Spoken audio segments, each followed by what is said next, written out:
बहू की ठंड की तैयारी। सुबह सुबह पांचों जुगाड़ू बहुएं घरेलू कामकाज खत्म करने में जुटी हुई थीं। आज तो सुबह सुबह कुछ ज्यादा ही हवा चल रही है और मौसम में भी ठंडक लग रही है। मौसम तो चेंज होगा ही। अक्टूबर खत्म होने में 3-4 दिन रह गए हैं। नवंबर शुरू होते ही कड़ाके की ठंड पड़ने लगेगी। अब हम पांचों बहू को ठंड की तैयारी शुरू कर देनी चाहिए। नुपुर रात के खाई पिए झूठे बर्तन ठंडे पानी में धो रही थी। कुमुद झाड़ू लगा रही थी। वहीं पूनम शीतल मचान पर लकड़ी की सीढ़ी लगाकर अपनी छत वाली खेती से कुछ तोड़ रही थी। पूनम, शीतल, तुम दोनों इतनी देर से मचान पर क्या कर रही हो? अगर कोई सब्जी फरी है तो तोड़कर नीचे आ जाओ। पता है ना हमारे घर की छत कितनी कच्ची, अगर धंस गई तो ठंड का मौसम खुली छत के नीचे रहना पड़ेगा, क्योंकि हमारे पतियों में से किसी की इतनी आमदनी नहीं है कि तुरंत ठीक करवा देंगे। ऐसा बोलते हुए सबसे बड़ी बहू रीता की बात में गरीबी में गुजारा करने की झलक को देखा जा सकता था। जेठानी जी, एक एक सब्जी के पत्ते हटाकर छान मार लिया हमने, लेकिन आज तो पकाने के लिए मचान से एक सब्जी भी नहीं निकली।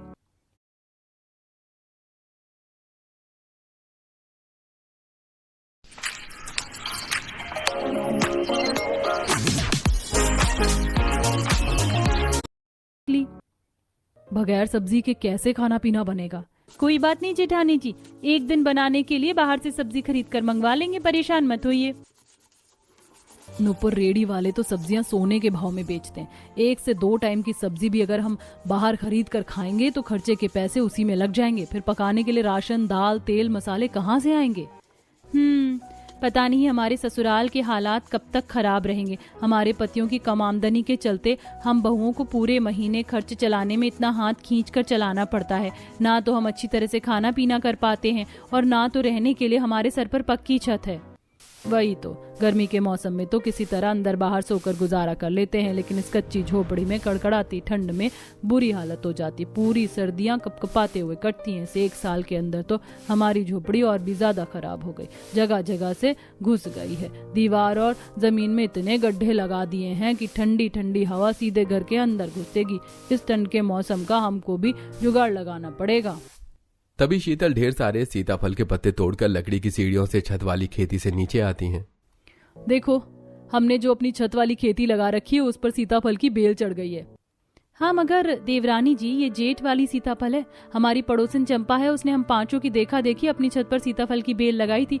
हो सकता है उसी के छत पर से हमारे छत पर उसकी बेल चढ़ गई हो। जेठानी जी, छत पर कोई सी भी सब्जी नहीं हो रखी, इसीलिए मैं सीताफल के पत्ते तोड़कर ले आई हूँ। मछली का मसाला देकर इसकी सब्जी बना लेंगे। रीता, वैसे 2-4 दिन बाद इस गर्मी वाले सीताफल को खाने का सीजन खत्म हो जाएगा।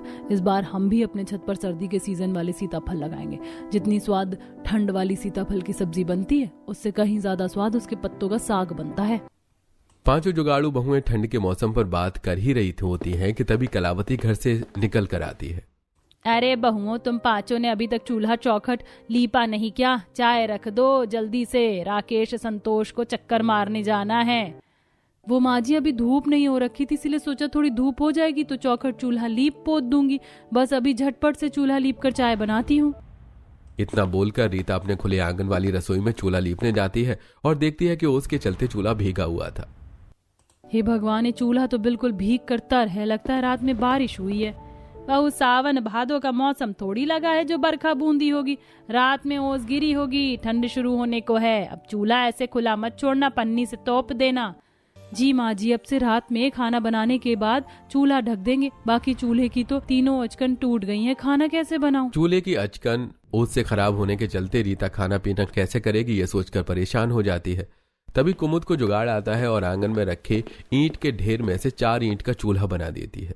जेठानी जी, मैंने फिलहाल के लिए ईंट का चूल्हा बना दिया है। आप 5 जोड़कर खाना पीना बना लीजिए। थोड़ी देर में मैं मिट्टी लाकर चूल्हे पर लेप लगा दूंगी तो शाम को खाना पीना इस पर पका लेंगे। क्या बात है कुमुद, तुमने तो अच्छा जुगाड़ लगाया। हम चारों में से तो किसी के दिमाग में ईंट का चूल्हा बनाने का जुगाड़ नहीं आया। जुगाड़ लगाने में तो मेरी 5 बहू ही एक्सपर्ट हैं। वैसे बहुओं, आज खाना पीना बनाने के बाद सर्दी के बिस्तर बिछौने कपड़े निकाल लेना। रात पतली सी चटाई पर सोकर मेरी कमर में दर्द हो गया बड़ा। कलावती को दर्द से कमर पकड़े देखकर पूनम अपना देसी घरेलू नुस्खा आजमाती है और दर्द का तेल बनाती है। मंजली जेठानी जी, आप इतना सारा कड़वा तेल का क्या करने वाली हैं? नुपुर तुम जल्दी से लहसुन की कलियां छील कर दो। मैं माँ जी के लिए घरेलू नुस्खे वाला तेल बना रही हूँ। इसे लगाने से माँ जी के कमर का दर्द छूमंतर हो जाएगा। और वैसे भी ठंड के मौसम में तो उन्हें बार बार कमर का दर्द उठता ही रहता है। ऐसे में लहसुन वाला पका तेल दर्द में रामबाण इलाज करता है। फिर तो ये काफी अच्छा जुगाड़ है ठंड में दर्द को दूर भगाने का। कुछ देर में पूनम लहसुन वाला पका तेल तैयार करती है और अपनी सास की मालिश करती है। बहू, तेरे हाथों की मालिश में मेरा कमर दर्द तो छूमंतर हो गया। माँ जी, जेठानी जी की मालिश में जादू तो है ही, लेकिन सबसे लाभकारी उनका बनाया हुआ ये जुगाड़ लहसुन अजवाइन वाला तेल है, जो उन्होंने खास आपके दर्द के लिए बनाया है।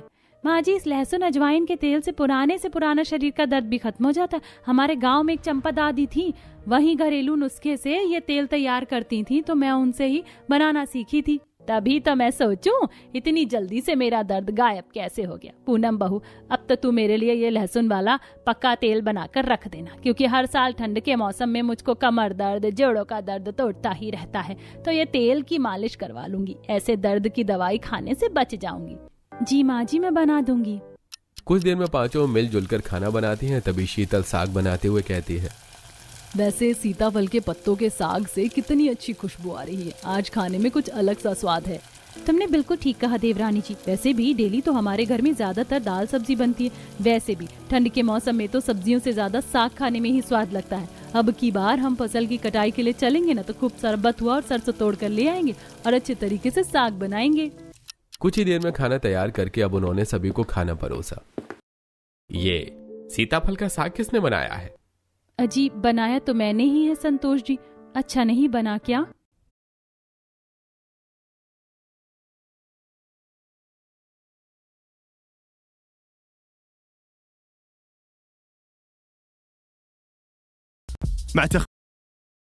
क्या? अरे स्वाद बना है, तभी तो पूछा। ऐसा मसाले वाला चटपटा साग सब्जी खाएं तो जमाना ही गुजर गया था। रोजाना पानी वाला दाल चोखा खाकर मन पक गया था। अच्छा, हम काम पर चलते हैं।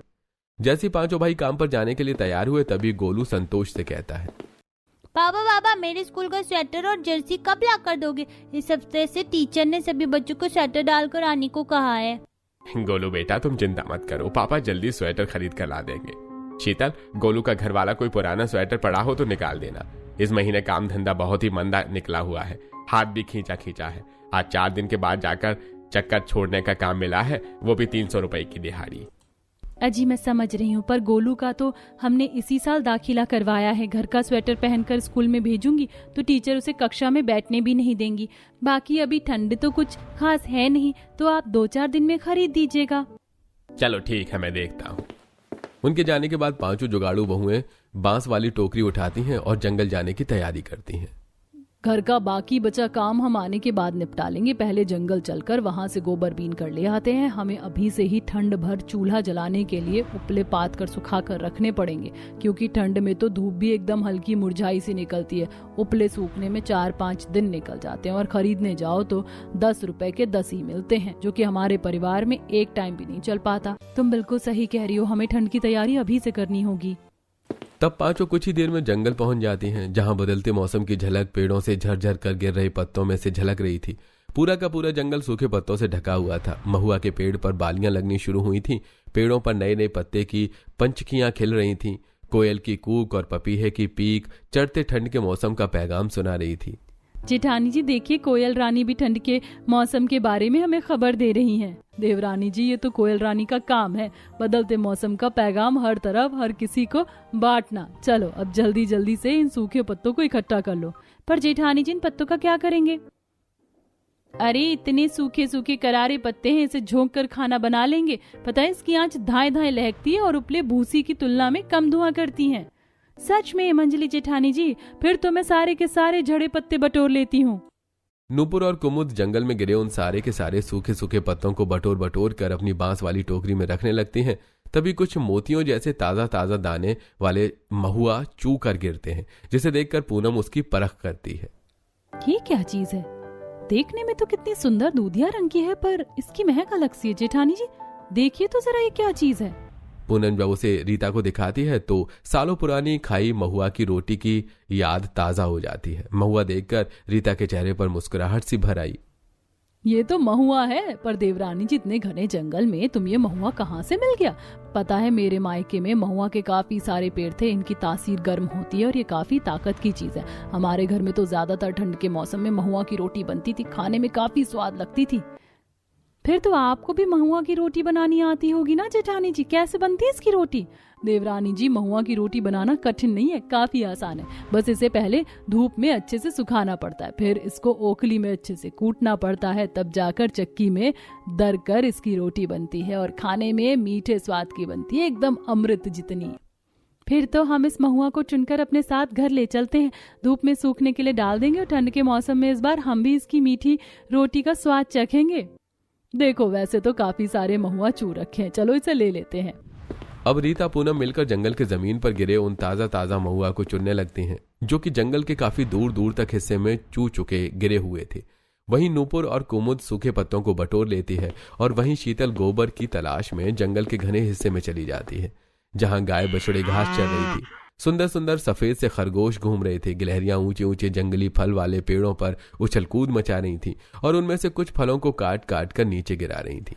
आज तो बाकी दिन की तुलना में काफी कम गोबर मिला। इसके तो बहुत ही थोड़े उपले बन पाएंगे। लगता है इस बार ठंड आते आते हर साल की तरह उपलों का गाज नहीं लगा पाएंगे। इस साल हमने ठंड की तैयारी करना काफी देर से शुरू की है। शीतल गोबर को उठा उठाकर टोकरी में डालती है, जिसके कुछ ही देर में 5 जुगाड़ू बहुएं सब जंगल का सफर तय करके घर आती हैं। 3 मिलकर उपले बनाती हैं और बाकी की 2 बहुएं चूल्हे पर लेप लगाती हैं। इस पीली वाली मिट्टी का बना हुआ चूल्हा बहुत ही ठोस और मजबूत बनता है। मेरी दादी माँ हमेशा इसी पीली मिट्टी का चूल्हा डालती थी और वो सालों तक बिना टूटे चल जाता था। किरण की बात सुनकर नुपुर का जुगाड़ू दिमाग चलता है। तुम्हारी बात सुनकर मुझे एक अच्छा जुगाड़ आया है। जब पीली मिट्टी का चूल्हा मजबूत बनता है तो क्यों ना हम नया चूल्हा बना लें, ताकि उसको उठाकर हम घर के अंदर भी रख लेंगे, क्योंकि वो चूल्हा तो हमने जमीन से लगाकर बना रखा है। आगे तो ठंड के मौसम में काफी ज्यादा ठंड है और ओस गिरेगी, जिससे हमारा मिट्टी का चूल्हा बार बार खराब हो जाएगा। इससे अच्छा क्यों ना हम इस पीली मिट्टी से 2 मुंह वाला मजबूत चूल्हा बना लें, ताकि हम खाना पीना अंदर बना सके। ऐसे ठंड में खुली रसोई में खाना नहीं बनाना पड़ेगा। ये तुमने काफी ज्यादा अच्छा जुगाड़ लगाया है। ठंड में घर के अंदर खाना बनाने में 2 फायदे होंगे।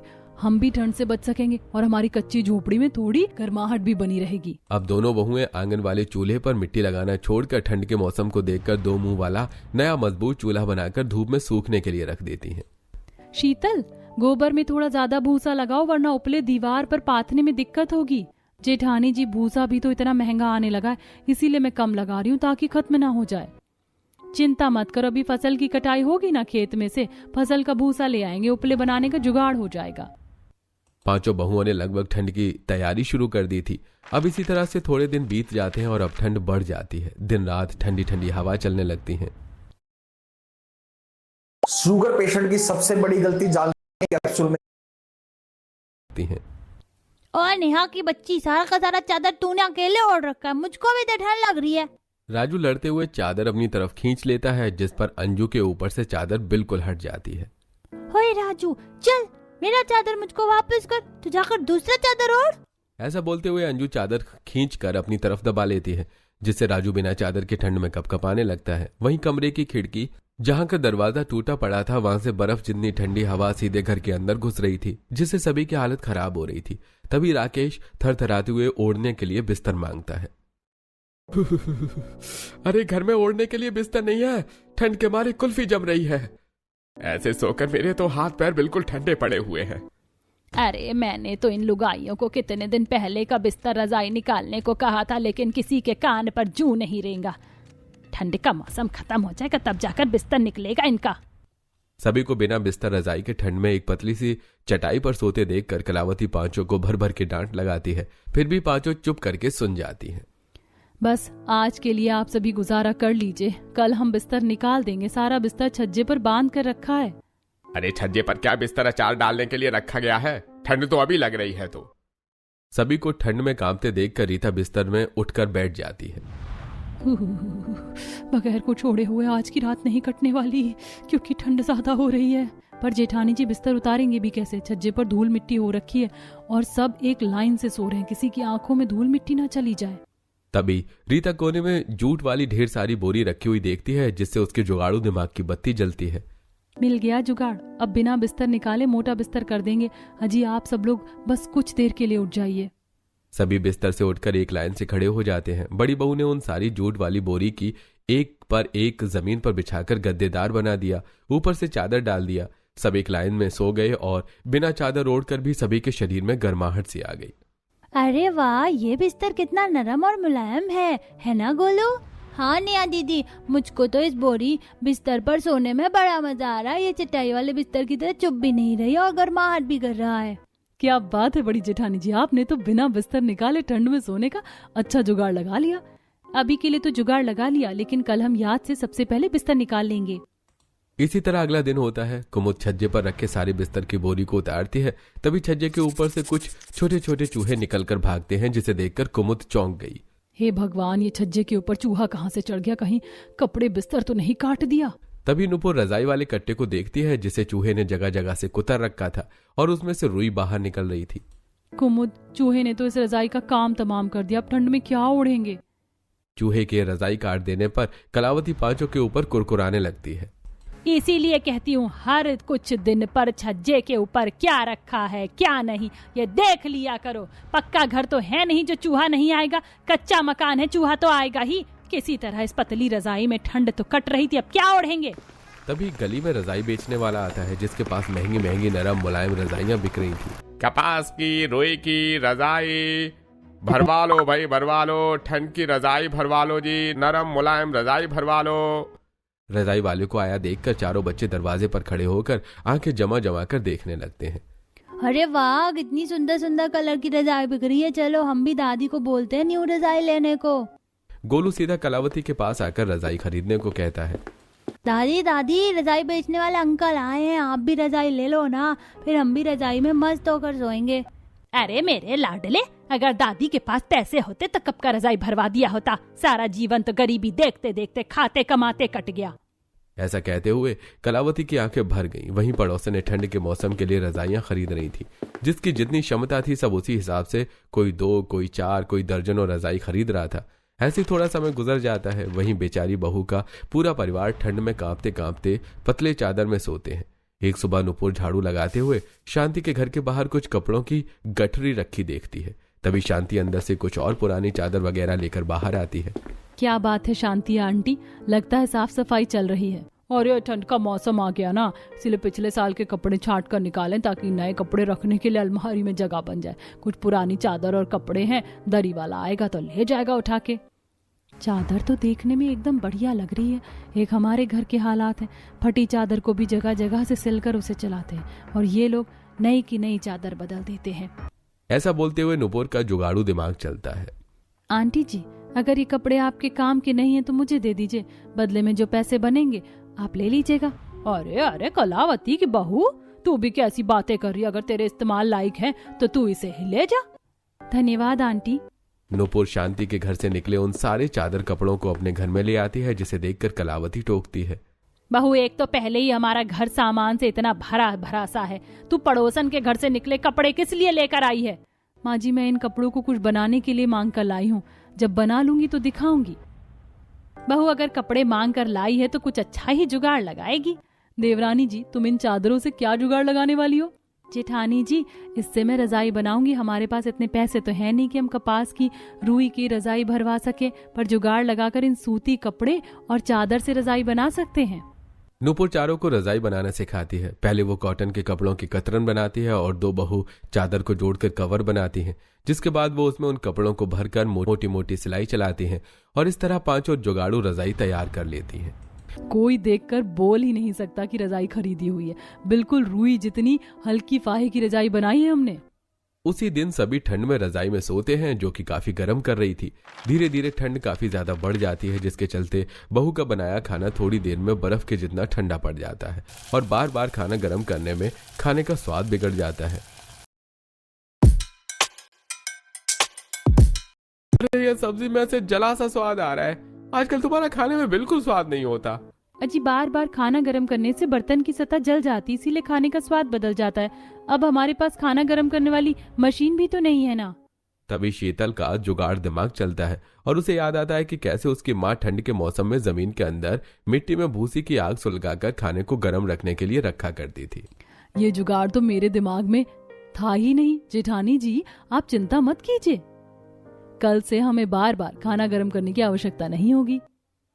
नूपुर ने अगले दिन अपनी रसोई के ठीक पास में जमीन में गड्ढा लगाया और उसमें भूसे की आग लगाकर तपाकर खाना रख दिया, जिससे अब तगड़ी ठंड में भी खाना गर्म रहता है। वहीं पांचों के पति जिस गुड़ बनाने की मिल में काम करते थे वहां से उनके पैसे रुक रखे थे, जिसके चलते पांचों बहुएं कई दिनों तक महुआ की रोटी बनाकर सभी को खिलाती हैं।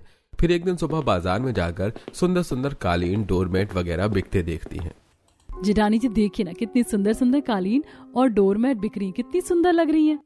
हाँ, पर देखने का क्या फायदा जब हम अपने घर के लिए कुछ खरीद ही नहीं सकते। पता नहीं हमारे पतियों की आमदनी कब अच्छी होगी कि हम भी अपने घर को अच्छे तरीके से सजावट करके रख सकेंगे।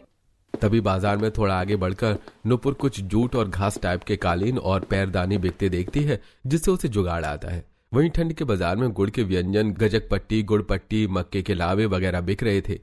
मम्मी मुझको गुड़ पट्टी दिला दो, मुझको गुड़ पट्टी कहानी है। गोलू, ये सब चीज दिलाने के लिए पैसे नहीं है मेरे पास, तुम्हारे स्कूल का स्वेटर दिलवाने के लिए पैसे हैं। तब स्कूल की ड्रेस बिकने वाली दुकान पर आकर शीतल रेट पूछती है। भैया, 5 साल के बच्चे का स्कूल का स्वेटर दे दो। ये लो बहन जी, 600 रुपए की है। 600 रुपए स्वेटर के सुनकर शीतल परेशान हो जाती है। जेठानी जी, स्वेटर तो 600 रुपए का आ रहा है और संतोष जी ने मुझे 250 दिया है। भैया जी, थोड़ा ठीक ठीक रेट लगा लो, हमारे पास केवल 250 रुपया है। अरे 250 में तुम्हें दुकान की स्वेटर कहाँ मिलेगी? जाओ जाकर कहीं से सेकंड हैंड खरीद लो।